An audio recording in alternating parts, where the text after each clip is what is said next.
sou eu de novo. O que estava ruim ficou ainda pior. Nos últimos dias veio à tona um dos maiores escândalos envolvendo aposentados e pensionistas do INSS. O rombo, segundo levantamentos, ultrapassa a casa de 6 bilhões de reais. 4 milhões de idosos roubados e a maioria das vítimas do Norte e Nordeste. Mas isso todo mundo já sabe. O que eles não te contaram é que o escândalo atual era de 6 bilhões.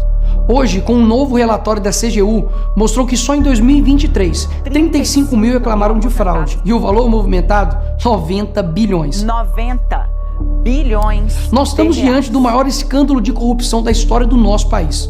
E o golpe era o seguinte: aposentados eram filiados sem consentimento, tinham valores descontados direto do contra-cheque ou faziam empréstimos que eles nunca pediram. E daí, quando reclamavam, nada acontecia.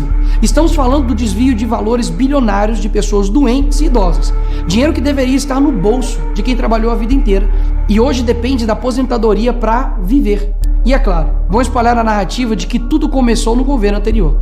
E já percebeu que no governo passado tudo era culpa só do presidente. E nesse governo nada é culpa do presidente? Mas olha só que interessante. As investigações mostraram que os descontos irregulares já vinham sendo praticados há anos. O que levou o governo Bolsonaro, em 2019, a apresentar a medida provisória 871, justamente para combater esse tipo de fraude em descontos. Ele obrigava os sindicatos e associações a comprovarem, a cada 2 anos, que o aposentado realmente estava autorizando aquele desconto. Adivinha quem ficou contra? Acertou, a esquerda. Como não bastasse, em 2022, com votos da esquerda, eles derrubaram essa lei. E o que será que aconteceu nos próximos anos? Bingo!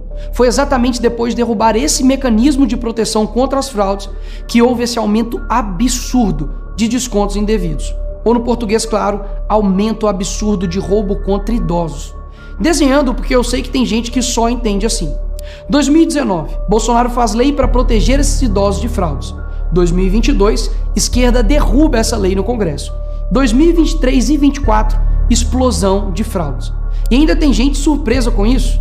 Não foi o Alckmin que disse: o ladrão quer voltar à cena do crime. E de fato voltou. Desde o início do governo Lula, representantes dos ministérios da Previdência participaram de pelo menos 15 reuniões com entidades que hoje estão sendo investigadas. Inclusive, o próprio ministro, Carlos Lupe, e o ex-presidente do INSS, Alessandro Stefanuto, estiveram em 8 dessas reuniões. A entidade que mais participou dos encontros com os ministros foi a CONTAG, justamente a organização que mais roubou o dinheiro dos aposentados.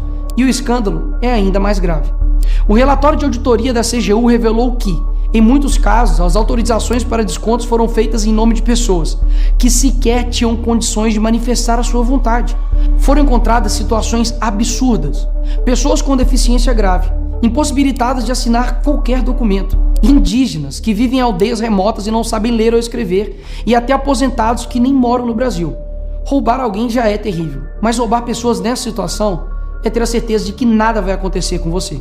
Não é à toa que o relatório do próprio INSS mostra que o governo tinha ciência e sabia como barrar os descontos desde 2023. O Tribunal de Contas da União também sabia da denúncia desde 2023. Desde essa época, poderia ter ajudado as pessoas que foram vítimas, mas o julgamento ficou parado por mais de 1 ano, por um ministro do TCU indicado por Lula. E o sindicato investigado era do irmão do Lula. E o filho do Lewandowski, ministro do Lula, advoga para outra entidade acusada de fraude do INSS. É o país das coincidências. Ou seja, reuniram com entidades investigadas, foram avisados, confessaram que sabia e ignoraram. Fingiram que não viram. Agora, com a pressão do escândalo, o governo Lula trocou o ministro e só. Nenhuma consequência para ele. Engraçado, né? Se o pobre erra o CEP no cadastro, é fraude. Mas se o sistema desvia bilhões, é só trocar o responsável. O mesmo responsável que em 2011 também foi trocado pela Dilma por corrupção no seu ministério. Isso mesmo. Lula escolheu Carlos Lupe, um cara com histórico de corrupção para cuidar do dinheiro de idosos e doentes.